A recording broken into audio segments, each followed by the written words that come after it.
Dans cette vidéo, je vais partager avec vous la meilleure routine pour optimiser votre énergie, votre motivation, votre productivité et accomplir vos objectifs. Et on va pas parler d'une morning routine super compliquée en 26 étapes qui dure 2 heures et qui vous prend la moitié de votre matinée. Et je vais pas non plus parler d'habitudes bidons qui n'ont pas été prouvées par la science, comme le fait de s'envoyer des œufs crus ou de bouffer un citron tous les matins. Non les amis, après avoir testé plusieurs dizaines de routines matinales et vu toutes les vidéos qu'il y a sur le sujet, j'ai trouvé la meilleure routine. C'est une routine en 6 étapes.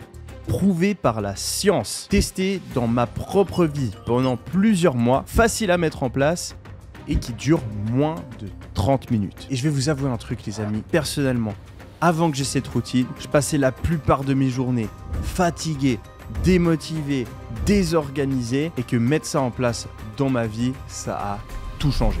Habitude numéro 1, se réveiller quand on veut. Et ouais, il y a plein de vidéos sur YouTube qui disent que pour réussir dans la vie, il faut se réveiller à 5 h du matin. Mais en réalité, l'heure de votre réveil n'est pas si importante que ça. Ce qui est vraiment important par contre, c'est de se réveiller tous les jours à la même heure. Et ouais, c'est bien mieux de se réveiller tous les jours à 11 h du matin que de se réveiller une fois à 5 h, une fois à 7 h, puis une fois à 6 h. Se lever tôt, ça va pas avoir de forte influence sur votre énergie. Mais ça peut vous aider à mieux gérer votre emploi du temps. Par exemple, si vous commencez à travailler à 9 h du matin, eh bien le fait de se réveiller à 5 h, ça peut vous permettre de travailler un petit peu sur vos autres projets ou sur vos objectifs perso avant d'aller au travail. Personnellement, je me réveille à 6 h du matin parce que ça me permet d'avoir une longue session de travail entre 6 h et 12h30 sans être dérangé et ça me permet aussi de me réveiller et de me coucher plus ou moins en même temps que le soleil. Mais bon, ça c'est un détail. Donc ne vous prenez pas la tête, choisissez une heure qui vous convient, où c'est ni trop tôt ni trop tard, mais par contre ensuite il va falloir faire en sorte de se réveiller tous les jours à cette heure-là. Y compris le week-end, si vous arrivez, ce serait vraiment idéal. Pour tous ceux qui ont de la peine justement à se réveiller tous les jours à la même heure, j'ai 2 conseils qui ont vraiment fait la différence pour moi. Le premier, c'est de mettre son réveil à 2 mètres de son lit. Et je sais que c'est particulièrement difficile avec le téléphone. Parce que la plupart d'entre nous, on a l'habitude d'être sur notre téléphone avant de se coucher, etc. Et donc, on le met à charger juste à côté de notre lit. Si c'est votre cas, vous pouvez acheter ce réveil qui coûte que dalle, qui est disponible sur Amazon et que vous allez pouvoir déposer à 2 mètres de votre lit. Comme ça, le problème est réglé. C'est une petite dépense, c'est un petit effort, mais ça peut faire un impact incroyable dans votre vie. Parce que si du coup, vous êtes forcé à sortir de votre lit pour éteindre votre réveil, ce sera beaucoup plus facile de respecter l'heure où vous sortez de votre lit. Le deuxième point, ça va être d'avoir une alarme pour vous coucher. Vous prenez l'heure à laquelle vous avez décidé de vous réveiller et vous mettez une alarme 8h30 avant. Comme ça, au moment où cette alarme sonne, vous savez que vous devez arrêter de regarder Netflix, arrêter de lire un livre et simplement vous vous posez dans votre lit et vous essayez de vous endormir. Ça laisse 30 minutes de marge et comme ça, on garantit d'avoir 8 heures de sommeil. Et je sais, ça peut paraître difficile au début, mais si vous avez toujours la même heure de coucher et de réveil, le corps s'habitue et ça devient très facile en fait au final de s'endormir tous les jours à la même heure et de se réveiller tous les jours à la même heure. Si vous avez encore des difficultés, je vous recommande de prendre du magnésium justement au moment où votre réveil sonne parce que ça va vous aider à vous endormir. Vous pouvez écouter un livre audio pour vous endormir si vous avez l'esprit qui part dans tous les sens, ça peut être quelque chose qui vous aide à vous calmer. Et puis vraiment le nerf de la guerre, ça va être de pas trop se décaler le week-end. Si vous sortez en boîte de nuit jusqu'à 6 h du matin, eh bien c'est clair que le lendemain pour s'endormir à 11 h, c'est pas facile. Si vraiment vous galérez et que vous avez justement ces problèmes de décalage, eh bien vous pouvez utiliser de la mélatonine qui va justement vous permettre de redécaler dans le bon sens votre cycle du sommeil et d'éviter de rester les yeux grands ouverts jusqu'à 3 h du matin sans pouvoir s'endormir. Deuxième étape de votre routine, ça va être de faire du sport directement après vous être réveillé pendant 3 minutes. Je vais pas vous dire d'aller à la salle, je vais pas vous dire d'aller courir pendant 30 minutes. Les amis, 3 minutes, ça suffit pour obtenir 80% des bénéfices du sport matinal. Comment est-ce que je le sais ? Parce que je l'ai testé sur moi-même. J'avais jamais testé de faire du sport le matin. J'ai vu que ça avait des effets fortement bénéfiques sur l'endorphine et sur la dopamine. Donc du coup que ça vous booste pour tout le reste de la journée. Et du coup je me suis mis à courir 20 minutes tous les matins. Au bout d'un moment, je me suis rendu compte que courir 20 minutes, c'est quand même un petit peu chiant. J'aime pas trop courir. Donc j'ai réduit à 10 minutes. Et j'ai vu que je me sentais tout aussi bien. Du coup, je me suis dit pourquoi pas réduire à 5 minutes. J'ai vu que je me sentais toujours tout aussi bien. Du coup, j'ai réduit à 3 minutes et j'ai vu que je me sentais toujours tout aussi bien. J'ai réduit à 1 minute et là, j'ai vu que ça fonctionnait plus trop. Du coup, 3 minutes, c'est le sweet spot et on va pas se mentir, les amis, c'est pas très compliqué. Vous vous réveillez et vous pouvez simplement faire des pompes pendant 3 minutes. Si vous n'avez pas l'habitude de faire du sport, vous pouvez même faire des étirements, vous pouvez aller nager, vous pouvez faire du vélo. Et le mieux du mieux, ce serait de faire du sport en extérieur si vous pouvez le faire. Parce qu'un des trucs les plus bénéfiques le matin, c'est de voir le plus tôt possible la lumière du soleil. Alors, pas de panique, si vous habitez à Paris ou à Londres et que le soleil n'est pas disponible tous les jours, même s'il y a des nuages, en fait, vous avez les mêmes bénéfices. Du coup, sortir, courir, voire même marcher dehors pendant 3-5 minutes, c'est vraiment quelque chose qui va faire la différence et à ne pas sous-estimer parce que ça va améliorer votre cycle du sommeil, vous aider à vous endormir plus facilement le lendemain. Ça va vous donner plus d'énergie, plus de motivation et vous allez mieux vous sentir pendant tout le reste de la journée. Habitude numéro 3, prendre une douche froide ou chaude. Et ouais les amis, au risque de vous surprendre, même une douche chaude, c'est extrêmement positif pour vous dès le matin. Du coup, si vous êtes un warrior de l'extrême, que vous voulez vraiment tout défoncer dans la vie et que vous n'avez pas peur du froid, vous pouvez prendre une douche froide.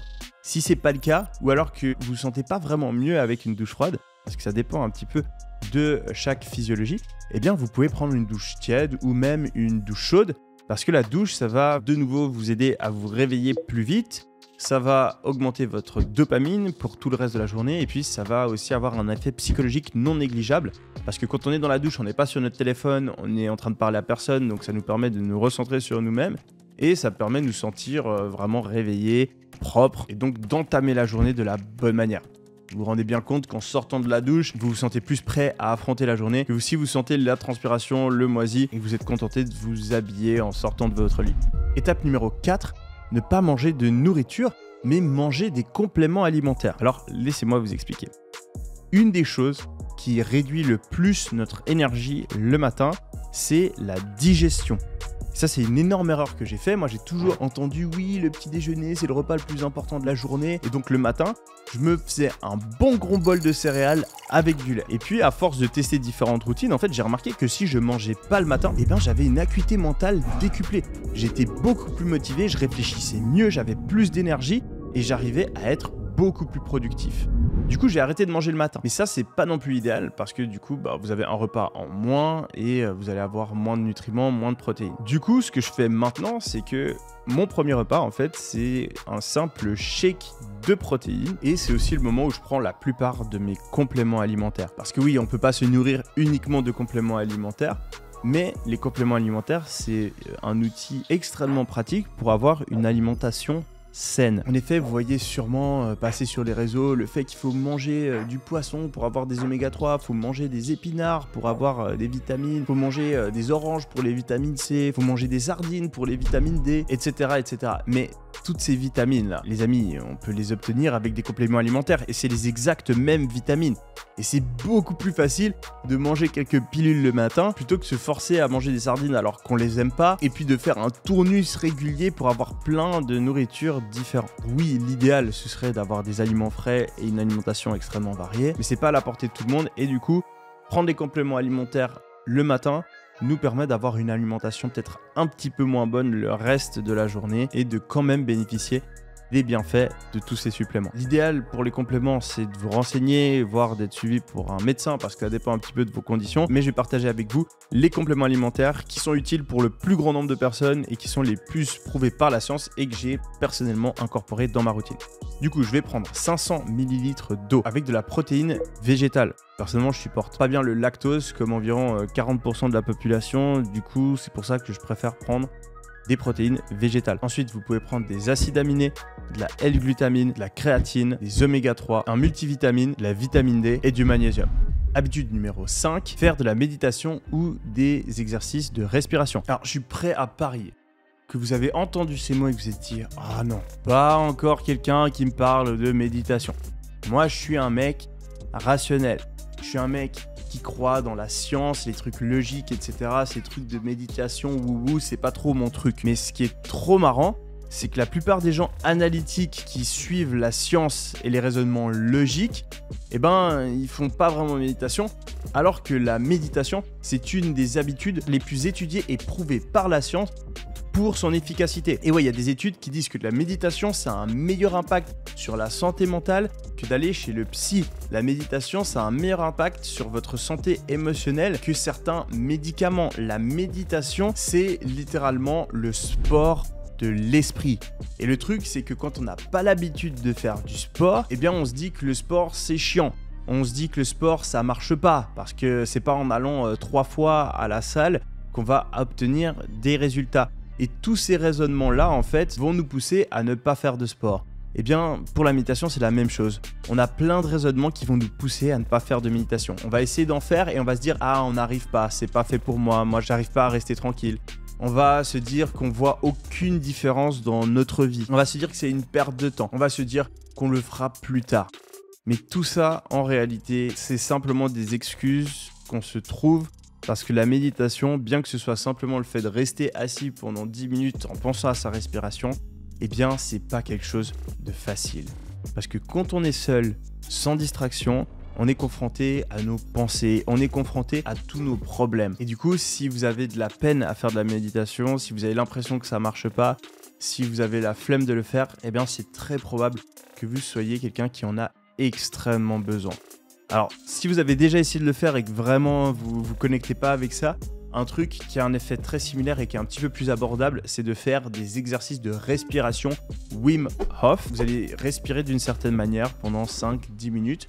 Et vous allez aussi obtenir les mêmes bienfaits qui sont, je le rappelle, une meilleure santé mentale, plus de motivation, plus de clarté mentale, moins d'émotions négatives, moins d'anxiété, moins de dépression. Et du coup, vous allez prendre de meilleures décisions et mieux gérer les situations difficiles de votre vie. 6e étape de la routine, ça va être d'organiser sa journée. Alors, il y a le niveau débutant et le niveau expert. Le niveau débutant, ça va simplement être de prendre un petit carnet ou un petit endroit sur votre téléphone, ça peut être dans vos notes, et d'écrire 1, 2 ou 3 choses que vous voulez accomplir dans la journée. C'est tout. Si vous arrivez à faire ça tous les matins, eh bien vous allez voir que vous allez être beaucoup plus productif parce que vous allez faire ce que vous avez planifié de faire plutôt que faire simplement ce qui vous passe par la tête à un moment donné. Le niveau avancé, ça va être de traquer les habitudes. Donc là, toute la morning routine que je viens de vous dire, eh bien tous les matins, vous avez un petit endroit sur votre ordinateur, votre téléphone, où vous pouvez cocher tout simplement les habitudes que vous avez réalisées. Ça va vous permettre vraiment d'être beaucoup plus constant dans le temps parce que si vous mesurez, si vous mettez des petites coches, eh bien ça va vous aider à maintenir ces habitudes dans le temps. Et puis si vous voulez être encore mieux organisé, ce que vous pouvez faire, c'est utiliser Google Calendar et faire ce qu'on appelle du time boxing, où en fait vous allez planifier toutes les différentes tâches que vous allez réaliser dans la journée. Voilà, vous planifiez chaque heure avec des blocs. Et là, ça va vous permettre d'optimiser encore plus votre temps et de décupler votre productivité. Si ça vous intéresse, j'ai un fichier de tracking d'habitudes que j'utilise religieusement tous les jours. On vous mettra un lien pour le télécharger juste en dessous de la vidéo. Et en fait, ce fichier d'habitudes, je l'avais fait en même temps que mon guide de productivité dans lequel j'explique toute mon organisation personnelle et comment est-ce que je fais pour être 100 fois plus efficace que la plupart des gens. Si ça vous intéresse, on vous laisse le lien juste ici.